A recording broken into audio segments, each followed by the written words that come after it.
দেখো সান্দ্রতা, সান্দ্রতা কার থাকে? তরল পদার্থের থাকে। এটা আমরা ভৌত জগৎ অধ্যায়ে কিন্তু পড়ে এসেছি যে বিশেষ ধর্ম, সেইখানে আমরা সান্দ্রতা কার বিশেষ ধর্ম? তরল পদার্থের ও বায়বীয় পদার্থের।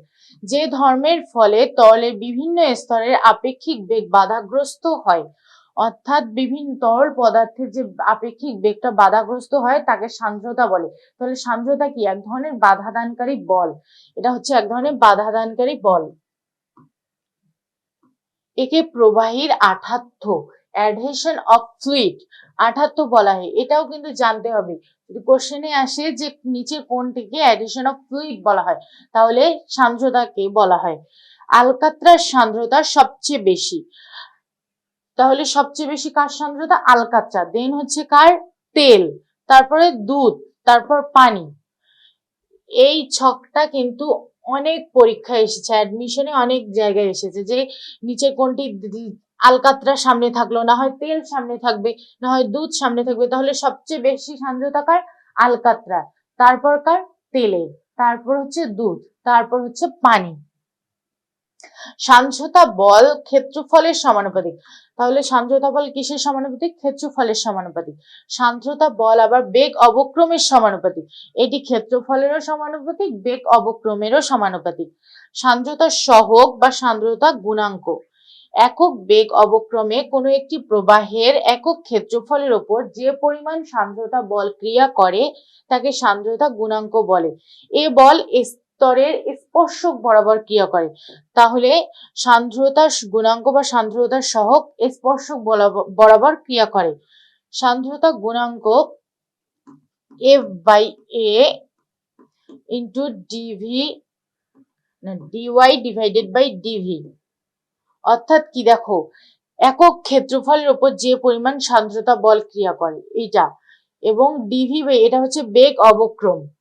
তাহলে সান্দ্রতা বল ক্ষেত্রফলের সমানুপাতিক এবং ডিভি বেগ অবক্রমের সমানুপাতিক।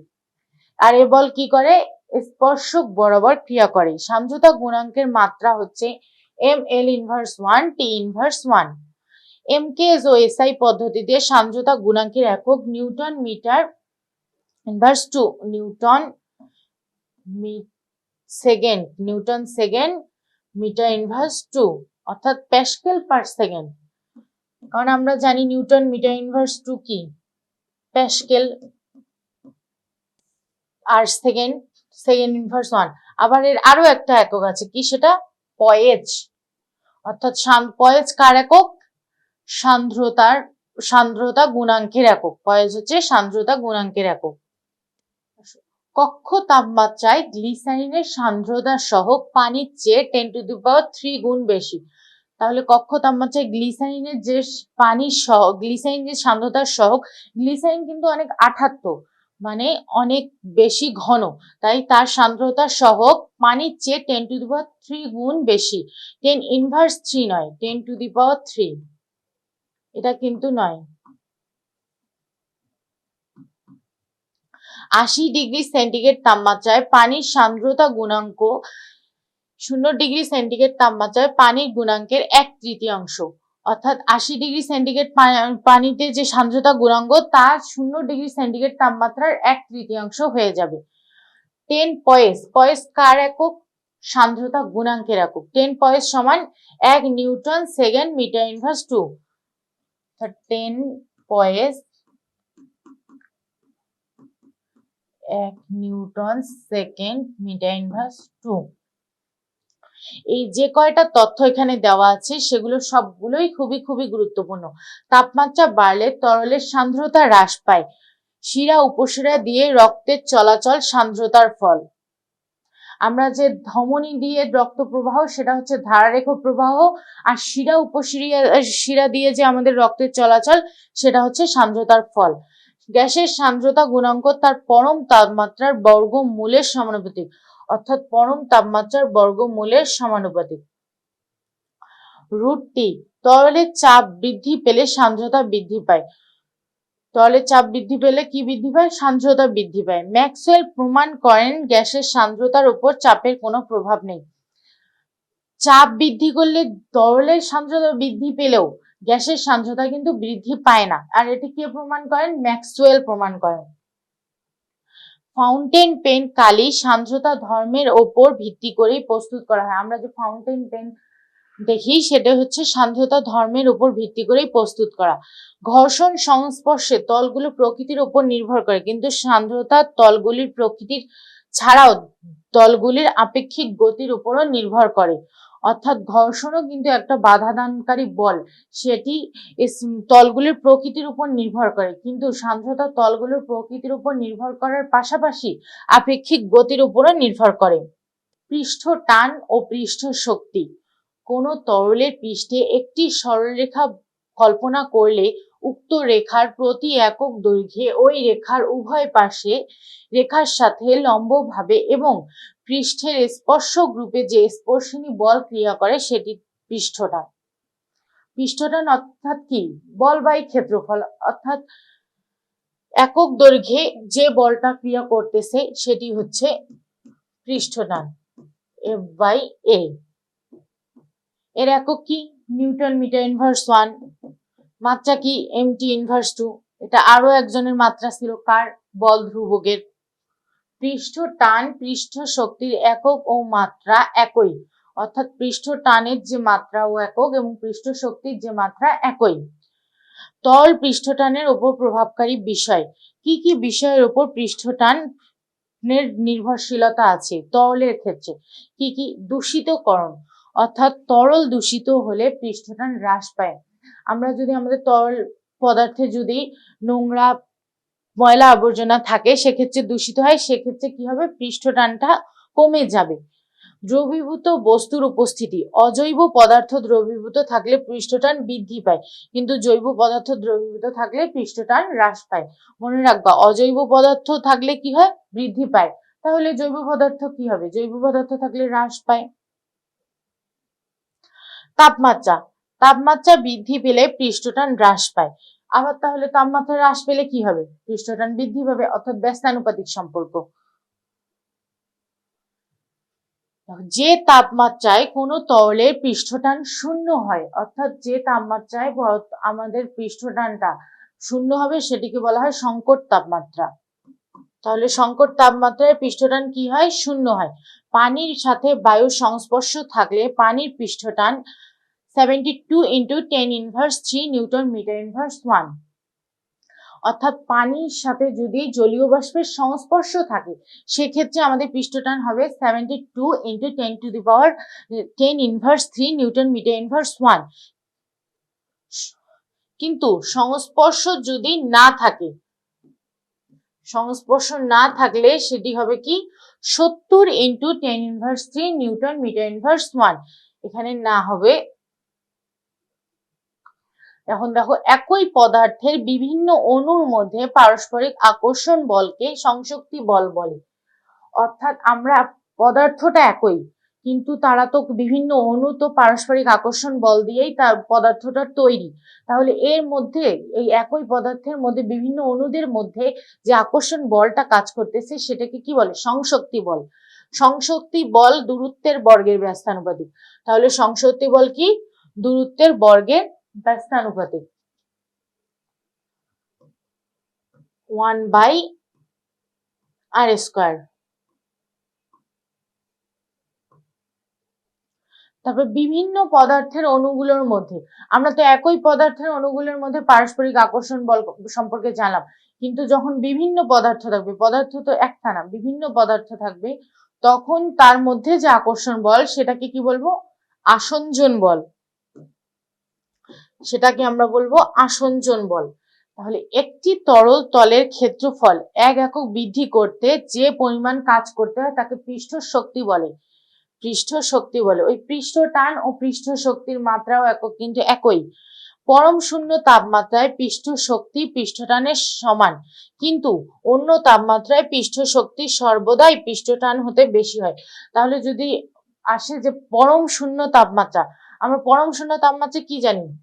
ওকে বা 0 কেলভিন বা -273 ডিগ্রি সেন্টিগ্রেড, এটা হচ্ছে পরম শূন্য তাপমাত্রা। ক্যালভিনে যদি সেটা প্রকাশ করি সেটা হবে 0 ক্যালভিন, আর যদি সেন্টিগ্রেডে প্রকাশ করি তাহলে -273°C। আমরা আদর্শ গ্যাস ও গ্যাসের গতিতত্ত্বে এই পরম শূন্য তাপমাত্রা সম্পর্কে বিস্তারিত জানবো। তাহলে পরম শূন্য তাপমাত্রায় আমাদের পৃষ্ঠ শক্তি পৃষ্ঠটানের সমান হবে, কিন্তু অন্য তাপমাত্রায় কে বেশি হবে, পৃষ্ঠটান না পৃষ্ঠ শক্তি? পৃষ্ঠ শক্তি পৃষ্ঠ টানের অপেক্ষা সর্বদা বেশি হবে। আরো কিছু তথ্য, কৌশিক নলের তলের ওঠানামাকে কি বলা হয়, কৈশিকতা বলা হয়। স্পর্শ কোণ 90° অপেক্ষা কম হলে তরল কঠিনকে ভেজায়, তরলের ঘনত্ব কঠিনের ঘনত্ব অপেক্ষা কম হয়।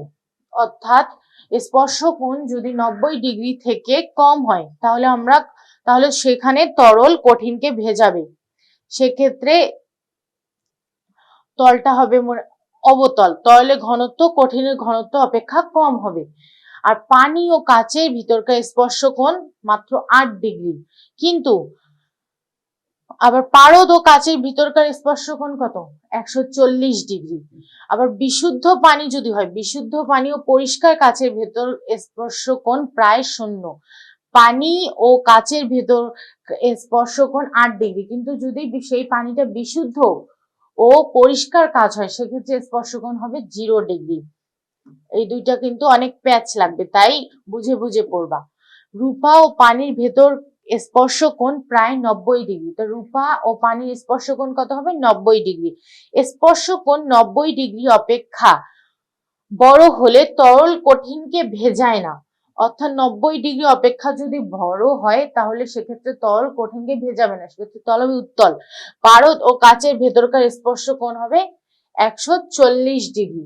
কিন্তু অনেকবার এই স্লাইডটা খুবই খুবই গুরুত্বপূর্ণ, এখানে যতগুলো কোণ দেওয়া আছে এবং পূর্বের স্লাইডটাও কিন্তু অনেক গুরুত্বপূর্ণ, যতগুলো কোশ্চেন দেওয়া আছে এবং তথ্য দেওয়া আছে যে কত ডিগ্রি কোণ কাকে কি বলা হয়, 90° বেশি হলে কে কঠিনকে ভেজাবে কি ভেজাবে না, এগুলো কিন্তু খুবই গুরুত্বপূর্ণ।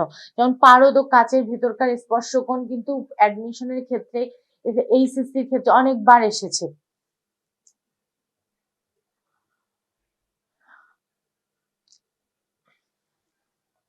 আশা করি এই অধ্যায়ে আর কোনো সমস্যা হবে না। তোমরা এই অধ্যায়ের বেশি কিন্তু থিওরি বেশি, যেগুলো ম্যাথ আছে ওগুলো অনেক বড় বড়, ওগুলো সাধারণত আমাদের ক্যালকুলেটর ছাড়া করা যায় না, আর এগুলো অ্যাডমিশনে আসবেও না। তাই আমাদের তথ্যগুলো খুবই ভালোভাবে জানতে হবে, কিছু মান যেমন কোণ সেগুলো খুবই খুবই ইম্পর্টেন্ট, সেগুলো আমাদের মুখস্থ করতে হবে এবং বুঝে বুঝে যতটা সম্ভব বুঝে বুঝে পড়তে হবে। তাই নেক্সটে আসি পর্যায়বৃত্ত গতি অধ্যায়টি। দেখো পিরিয়ডিক মোশন, যদি একটি বস্তু, আমরা গতি কি, গতি বলতেই তো একটা বস্তুর গতি মানে যে অবস্থা চলতেছে এইটাই তো গতি, কোনো একটি যে অবস্থা প্রাপ্ত হচ্ছে চলাচলের কারণে সেটাই তো তার গতি। যদি একটি বস্তু নির্দিষ্ট সময় পর পর একই স্থানে ফিরে আসে, অর্থাৎ কোনো একটি বস্তু যে নির্দিষ্ট তার গতি যদি এমন হয় যে একটা নির্দিষ্ট, ধরো একটা নির্দিষ্ট বস্তু, এটা এই বস্তু এই এই এই স্থানে এই বস্তুটা ঘুরতেছে, ঘোরার পর এই স্থানেই বারবার নির্দিষ্ট সময় পরপর ফিরে আসতেছে, তাহলে সেটাকে কি বলা হয়, সেটাকে বলা হয় পর্যায়বৃত্ত গতি। যে একটি বস্তু যদি নির্দিষ্ট সময় পরপর একই স্থানে ফিরে আসে বা একই স্থান দিয়ে নির্দিষ্ট সময় অন্তর অতিক্রম করে তাহলে তাকে পর্যায়বৃত্তিক গতি বলা হয়। পর্যায়বৃত্তিক গতির বৈশিষ্ট্য কয়েকটি দেখো, এ গতি সরল, বক্র ও বন্ধ হয়, অর্থাৎ এটা যদি একটা নির্দিষ্ট স্থান হয় আর এটা যদি একটা বস্তু হয়, এই বস্তুটা একবার এদিকে যাচ্ছে একবার এদিকে আসতেছে, কিন্তু বারবার একটা বস্তুকেই নির্দিষ্ট সময় পরপর অতিক্রম করতেছে, সেইটি হচ্ছে পর্যায়বৃত্ত গতি। তাহলে এই গতি কি সরল হবে, বক্র হবে এবং বন্ধ হবে। এই গতির ক্ষেত্রে বস্তুর উপর প্রযুক্ত বল সর্বদা একটি নির্দিষ্ট বিন্দু অভিমুখী হয়, যা গতিপথের উপর থাকতে পারে বা নাও থাকতে পারে। একটা নির্দিষ্ট প্রযুক্ত বল যে হবে এই বস্তুর উপর নির্দিষ্ট বিন্দু অভিমুখী হবে। স্পন্দন গতি বা দোলন গতি, পর্যায়বৃত্ত গতি সম্পন্ন কণা যদি পর্যায়ের অর্ধেক সময় কোনো একটি নির্দিষ্ট দিকে কিন্তু বাকি অর্ধেক সময় অন্য একটি নির্দিষ্ট দিকে অতিক্রম করে তাহলে তার গতিকে বলা হয় স্পন্দন গতি বা দোলন গতি।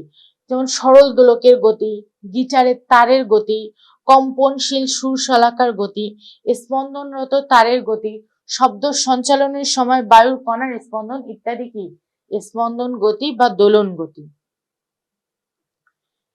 স্থানিক পর্যায়ভিত্তিক গতি ও কালিক পর্যায়ভিত্তিক। স্থানিকটা কি, যে কোনো বস্তুর গতি যদি এমন হয় স্থান সাপেক্ষ, কোনো বস্তুর গতি যদি এমন হয় যে পুনরাবৃত্তি হয়, যে নির্দিষ্ট সময় পর পর কোনো একটি নির্দিষ্ট বিন্দুকে একই দিক থেকে অতিক্রম করছে, সেক্ষেত্রে সেটি হবে স্থানিক পর্যায়বৃত্ত গতি।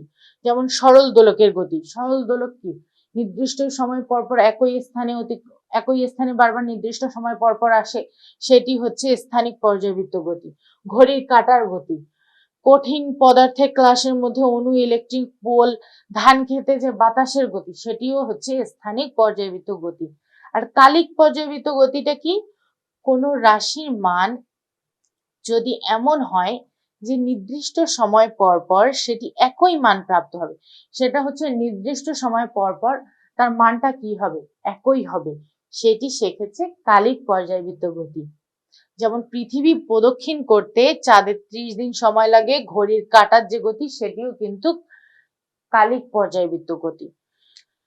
হারমোনিক মোশন অর্থাৎ হচ্ছে সরল ছন্দিত গতি, কোনো দোলনরত কণার ত্বরণ সাম্য অবস্থান থেকে এর দূরত্বের সমানুপাতিক ও সব সময় সাম্য অবস্থানের অভিমুখী হলে ওই কণার গতিকে সরল ছন্দিত গতি বলা হয়। অর্থাৎ ত্বরণ, কোনো কণার ত্বরণ যদি সাম্য অবস্থান থেকে দূরত্বের সমানুপাতিক হয় এবং সাম্য অবস্থানের অভিমুখী হয়, সেক্ষেত্রে তার গতিকে বলা হবে কি সরল ছন্দিত গতি। সরল ছন্দিত গতি বল বা প্রত্যয়ন বল সরণের সমানুপাতিক এবং বিপরীতমুখী। অর্থাৎ সরল ছন্দিত গতি বল বা প্রত্যয়ন বল, এর অপর নাম কি প্রত্যয়ন বল, সরণের কি হবে সমানুপাতিক হবে কিন্তু বিপরীতমুখী, তাই এখানে মাইনাস চিহ্ন দেওয়া। কম্পাঙ্ক, কোনো কম্পমান বস্তু বা স্পন্দন একক সময় যতগুলো পূর্ণ দোলন সম্পন্ন করে সেটিকে বলা হয় কম্পাঙ্ক। একে কি দ্বারা প্রকাশ করা হয়, একে প্রকাশ করা হয় এন দ্বারা। পর্যায়কাল, পর্যায়বৃত্ত গতি সম্পন্ন কোনো কণা যে নির্দিষ্ট সময় পর পর কোনো নির্দিষ্ট বিন্দুকে নির্দিষ্ট দিক দিয়ে অতিক্রম করে সে সময়কে পর্যায়কাল বলে। এতে টি দ্বারা প্রকাশ করা হয়, এর একক কি সেকেন্ড ও মাত্রা কি টি। কৌণিক কম্পাঙ্ক, দেখো কৌণিক মানে কি আমরা জানি বৃত্ত পথে, মানে বৃত্তাকার পথে। তাহলে দেখো সরল ছন্দিত স্পন্দন সম্পন্ন কোনো কণা একক সময়ে যে কৌণিক দূরত্ব অতিক্রম করে তাকে কৌণিক কম্পাঙ্ক বলে, তাকে হচ্ছে কৌণিক কম্পাঙ্ক বলে। এর একক কি রেডিয়ান পার সেকেন্ড। দশা, সরল ছন্দিত স্পন্দনরত কোনো বস্তু বা কণার যে কোনো মুহূর্তে গতির অবস্থা, যেমন সরণ, বেগ, ত্বরণ, এগুলো কি গতির অবস্থা, এগুলো যে প্রাপ্ত হয় একে তার দশা বলা হয়। যেমন দশা পার্থক্য 0 বা 2π হলে সেটি কি দশায় থাকবে, সমদশায় থাকবে। কিন্তু দশা পার্থক্য আবার কি হলে, পাই হলে অর্থাৎ বিজোড় গুণিতক পাই হলে গতি হচ্ছে বিপরীত দশায় থাকবে। দশা পার্থক্য π/2 বা 90 ডিগ্রি হলে কি হবে, পরস্পর লম্ব হবে। কোন স্প্রিং এর মুক্ত প্রান্তে একক সরণ ঘটালে স্প্রিংটি সরণের বিপরীত দিকে যে প্রত্যয়ন বল প্রয়োগ করে তাকে তার বল ধ্রুবক বলে। এটা আমরা পূর্বের স্লাইডে পড়েছি। পর্যায়কাল ও বল ধ্রুবকের মধ্যে সম্পর্ক কি, পর্যায়কাল বল ধ্রুবকের মধ্যে সম্পর্ক হলো পর্যায়কাল বল ধ্রুবকের বর্গমূলের ব্যস্তানুপাতিক, অর্থাৎ বর্গমূলের ব্যস্তানুপাতিক।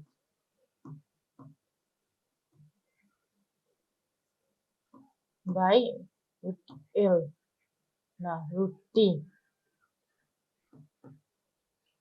এল সমান মূলের ব্যস্তানুপাতিক।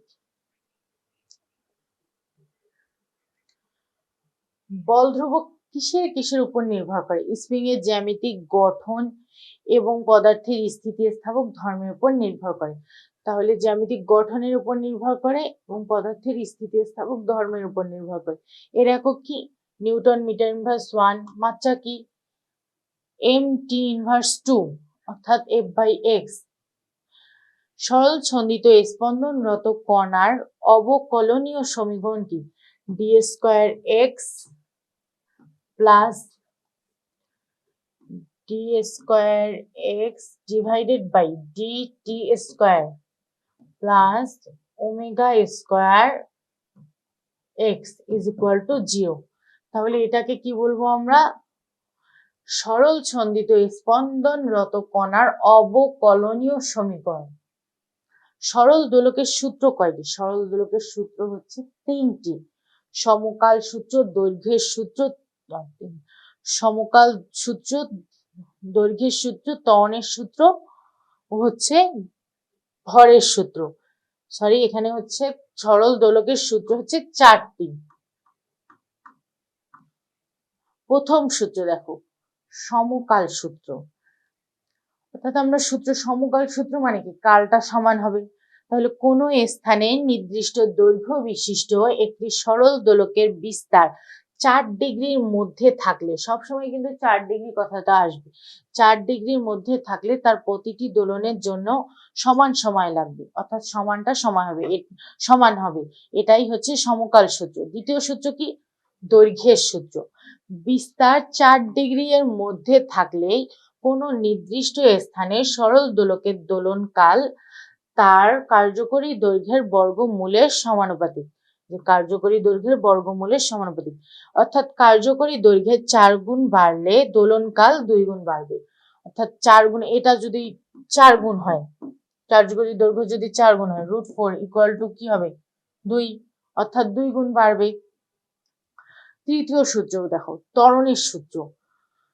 বিস্তার 4 ডিগ্রির মধ্যে থাকলে নির্দিষ্ট দৈর্ঘ্য বিশিষ্ট কোন একটি সরল দোলকের দোলনকাল ওই স্থানের অভিকর্ষীয় ত্বরণের বর্গমূলের ব্যস্তানুপাতিক।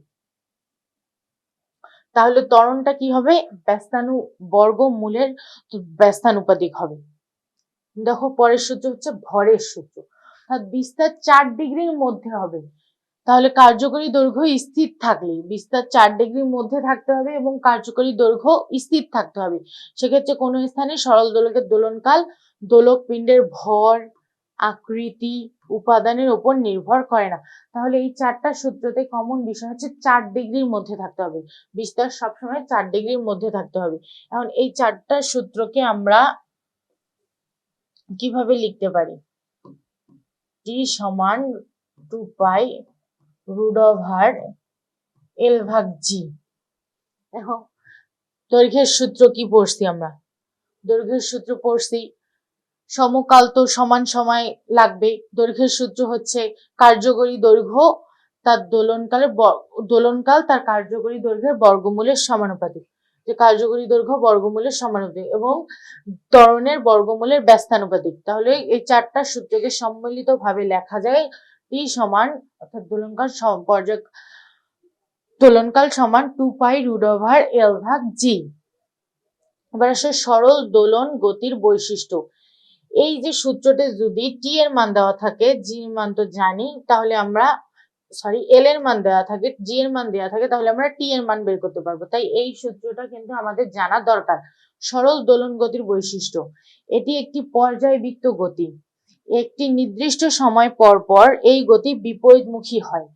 এটি এর গতি সরলরেখায় ঘটে, অর্থাৎ সরল দোলন গতি কি হয়? সরলরেখায় ঘটবে এবং নির্দিষ্ট সময় পর পর এর গতি বিপরীতমুখী হবে।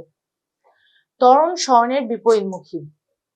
ত্বরণ বস্তু কণাটির মধ্য বা সাম্য অবস্থান অভিমুখী, অর্থাৎ ত্বরণটা কণাটির মধ্য বা সাম্যে অবস্থান করবে।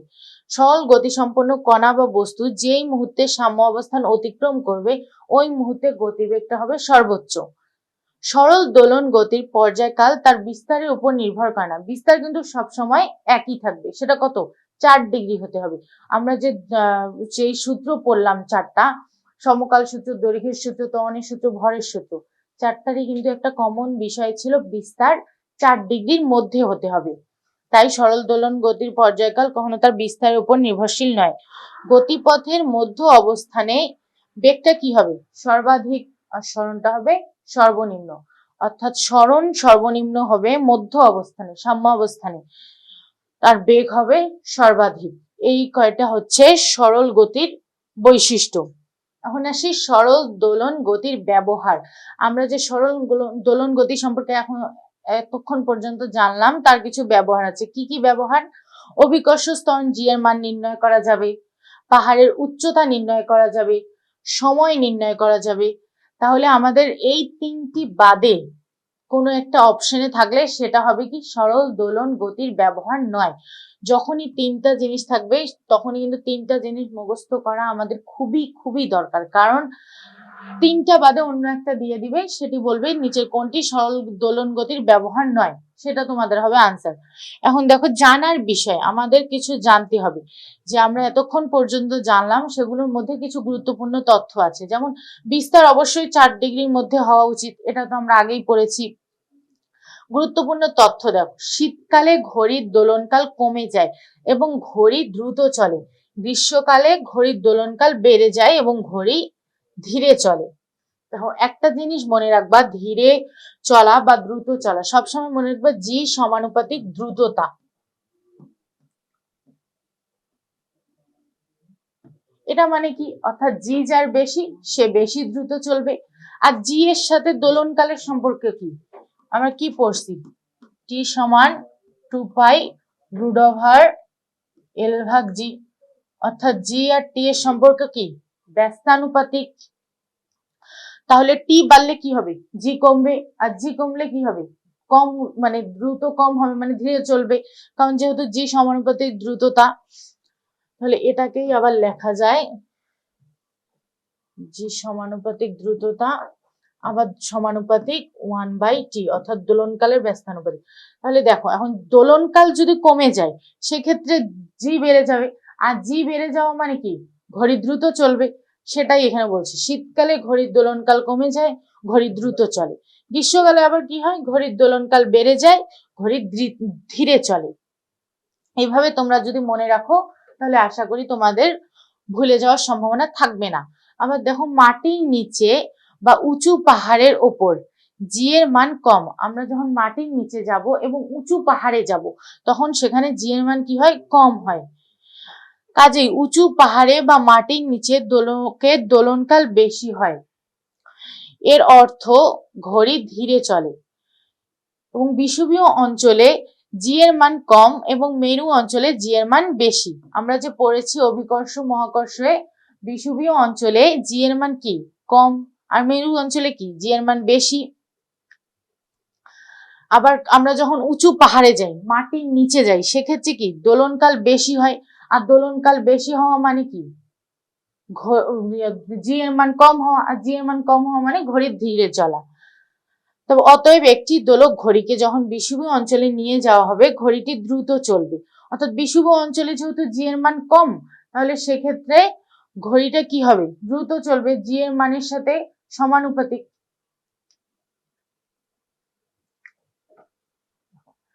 এই অধ্যায়ে আমরা কিছু সার সংক্ষেপ পড়ব, যেমন পর্যায়কাল 2 গুণ করা হলে দোলকের দৈর্ঘ্য 4 গুণ করতে হবে। যে 2 পাই রুট ওভার এল ভাগ জি, যেটা এখন যদি আমরা পর্যায়কালকে 2 গুণ করি, দেখো টি সমানুপাতিক রুট এল, পর্যায়কাল 2 গুণ, কার্যকরী দৈর্ঘ্য কত হবে? রুট এ পাশে আসলে স্কয়ার হবে, অর্থাৎ 4 গুণ করতে হবে, সেটাই এখানে বলছি। তবে সরল দোলন গতি সম্পন্ন কোন কণার কম্পাঙ্ক w/2 পাই, মানে ω/2 পাই, আর পর্যায়কাল হবে 2 পাই বাই ওমেগা, উল্টাটা হবে। আবার সেকেন্ড দোলকের দৈর্ঘ্য অভিকর্ষ ত্বরণ জি এর সমানুপাতিক। একটি সেকেন্ড দোলকের কার্যকরী দৈর্ঘ্য কত হবে? 0.993। এটার মানটা কিন্তু খুবই খুবই দরকার, আমাদের ইম্পর্টেন্ট, আমাদের এটা মনে রাখতেই হবে।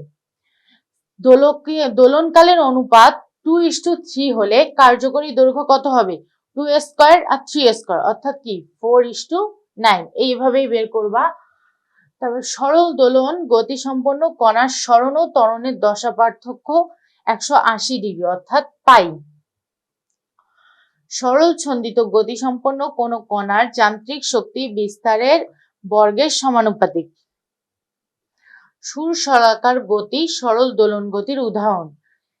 একটি সরল দোলকের দোলনকাল 50% বৃদ্ধি করলে কার্যকরী দৈর্ঘ্য কত গুণ বৃদ্ধি পাবে? 1.25 বৃদ্ধি পাবে। এগুলো তোমাদের মুখস্থের বিষয়, তোমরা মুখস্থ করবে এবং বইয়ের শেষে দেখবো অনেক সারসংক্ষেপ আছে, অনেক, সেগুলো প্রত্যেকটাই পড়তে হবে। আশা করি এই অধ্যায়ে আর কোনো সমস্যা হবে না এবং অধ্যায় শেষে যেগুলো ইম্পর্টেন্ট সারসংক্ষেপ, গুরুত্বপূর্ণ নৈবেত্তিক আমাদের বারবার সলভ করতে হবে এবং পড়তে হবে, তাহলে সেই অধ্যায় সম্পর্কে আমাদের দক্ষতা এসে যাবে। এবার আসো তরঙ্গ, ওয়েভ। কোন স্থিতিস্থাপক মাধ্যমের কণাগুলোর স্থানান্তর ছাড়া যে পর্যায়বৃত্ত আন্দোলনের দ্বারা কোন এক স্থান থেকে অন্য স্থানে শক্তি সঞ্চালিত হয় তাকে বলা হয় তরঙ্গ। অর্থাৎ স্থিতিস্থাপক মাধ্যমগুলোর কণাগুলোর স্থানান্তর লাগবে না, স্থানান্তর ছাড়া যে পর্যায়বৃত্ত আন্দোলনের দ্বারা এক স্থান থেকে অন্য স্থানে শক্তি সঞ্চালিত হয় তাকে আমরা বলি তরঙ্গ। শব্দ তরঙ্গের উৎপত্তি কি? কোন বস্তুর কম্পনের দরুন শব্দ উৎপন্ন হয়, মানে কম্পন হবে, শব্দ উৎপন্ন হবে, এটাই হচ্ছে শব্দ সৃষ্টির কারণ। সর্বপ্রকার শব্দ উৎপত্তির মূল উৎস হচ্ছে বস্তুর কম্পন, এটাই বললাম একটু আগে। কম্পনের ফলে যান্ত্রিক শক্তি হতে শব্দ উৎপন্ন হয়। তাহলে যান্ত্রিক শক্তি থেকে শব্দ শক্তি যে মানে শব্দ উৎপন্ন হয় সেটি কিসের কারণে? কম্পনের কারণে। আমরা কম্পনের জন্যই শব্দ সৃষ্টি করতে পারছি এবং সেই শব্দ শুনতে পাচ্ছি। যান্ত্রিক তরঙ্গ সঞ্চালনের জন্য স্থিতিস্থাপক মাধ্যমের প্রয়োজন, অর্থাৎ আমাদের তখন তরঙ্গ সঞ্চালন হয় তখন আমাদের কিছু মাধ্যম দরকার, তাহলে সেটি হচ্ছে স্থিতিস্থাপক মাধ্যম। তড়িৎ চুম্বক তরঙ্গ সঞ্চালনের জন্য কোনো মাধ্যমের প্রয়োজন হয় না। তাহলে আমরা যদি কোশ্চেনে আসে যে কোন তরঙ্গ সঞ্চালনের জন্য কোনো মাধ্যমের প্রয়োজন হয় না, সেটি হবে কি? তড়িৎ চুম্বকীয় তরঙ্গ সঞ্চালনের জন্য কোনো মাধ্যমের প্রয়োজন হয় না। তরঙ্গের বৈশিষ্ট্য কি কি? কোনো একটি মাধ্যমের বিভিন্ন কণার সম্মিলিত যে কম্পন সেটাই মূলত তরঙ্গ। কারণ কম্পন হবে মানেই তরঙ্গ সৃষ্টি হবে। তরঙ্গের কি আছে? বিস্তার আছে, তরঙ্গের কম্পন আছে, তরঙ্গের তরঙ্গ দৈর্ঘ্য আছে, ল্যামডা। তরঙ্গ অগ্রগামী ও স্থির হতে হবে, তরঙ্গকে সামনের দিকে আগাতে হবে এবং স্থির হতে হবে। তরঙ্গ আর অনুপ্রস্থ কিংবা লম্বিক বা অনুদৈর্ঘ্য হতে পারে। তরঙ্গের তরঙ্গ মুখ আছে, তরঙ্গ প্রতিফলন, প্রতিসরণ, ব্যতিচার ও অপবর্তন ঘটায়। তরঙ্গ এক স্থান থেকে অন্য স্থানে শক্তি সঞ্চালিত করতে পারে। তরঙ্গের প্রকারভেদ। আমরা যে তরঙ্গ পড়লাম, তরঙ্গের কিছু প্রকারভেদ আছে, যেমন মাধ্যমের কণাগুলো সরল দোল গতিতে কম্পিত হলে যে তরঙ্গের সৃষ্টি হয় সেটি হচ্ছে সরল দোল তরঙ্গ বা স্থায়ী তরঙ্গ। সরল দোল তরঙ্গ আবার দুই প্রকার, আর তরঙ্গ বা অনুপ্রস্থ তরঙ্গ বা লম্বিক বা অনুদৈর্ঘ্য তরঙ্গ। আবার শক্তি প্রবাহের দিক অনুসারে তিন ভাগে ভাগ করা হয়েছে, একমাত্রিক তরঙ্গ, দ্বিমাত্রিক তরঙ্গ, ত্রিমাত্রিক তরঙ্গ। আমরা মূলত পড়বো আর তরঙ্গ বা অনুপ্রস্থ তরঙ্গ, লম্বিক তরঙ্গ বা অনুদৈর্ঘ্য তরঙ্গ, এই দুইটাই আমাদের ইম্পর্টেন্ট। আর বা অনুপ্রস্থ তরঙ্গ কি? মাধ্যমের কণাগুলো তরঙ্গ গতির অভিমুখে সমকোণে কম্পিত হতে থাকলে সেটি হচ্ছে আর তরঙ্গ, অর্থাৎ আর তরঙ্গের ক্ষেত্রে সমকোণে কম্পিত হতে হবে। আলোক তরঙ্গ বা তড়িৎ চুম্বক তরঙ্গ হলো অনুপ্রস্থ তরঙ্গ বা আর তরঙ্গ। অনুপ্রস্থ তরঙ্গের কিছু বৈশিষ্ট্য আছে, এতে কম্পনের কণাগুলির কম্পনের দিক তরঙ্গ প্রবাহের দিকের সমকোণে হবে, অর্থাৎ সমকোণ সৃষ্টি হবে। এতে তরঙ্গ শীর্ষ তরঙ্গ পাদের সৃষ্টি হবে। এখন তরঙ্গ শীর্ষ, এটা হচ্ছে তরঙ্গ শীর্ষ আর নিচেটা হবে তরঙ্গ পাদ। পরপর দুটি তরঙ্গ শীর্ষ তরঙ্গ পাদের মধ্যবর্তী দূরত্বকে তরঙ্গ দৈর্ঘ্য বলে। এই যে তরঙ্গ শীর্ষ এবং তরঙ্গ পাদের যে মধ্যবর্তী দূরত্ব সেটাকে আমরা বলবো তরঙ্গ দৈর্ঘ্য, অর্থাৎ ল্যামডা। সমবর্তন বা পোলারায়ন ঘটে, প্রবাহিতে পৃষ্ঠ টানের দরুন এটি সৃষ্টি হয়। পৃষ্ঠ টান একটি বল, সেটার দরুন এটি সৃষ্টি হয়। আলোক তরঙ্গ, পানি তরঙ্গ, এক্স-রে তরঙ্গ, টানা তারের তরঙ্গ, এগুলো হচ্ছে আর তরঙ্গ। তোমরা এই তরঙ্গ হচ্ছে আপু, এটা আর তরঙ্গ, মানে হচ্ছে আতে হচ্ছে আলোক তরঙ্গ, পুতে হচ্ছে পানি তরঙ্গ, এতে হচ্ছে এক্স-রে তরঙ্গ, তাতে হচ্ছে টানা তারের তরঙ্গ। এই চারটা বাদে বাকি সবগুলো হচ্ছে লম্বিক তরঙ্গ।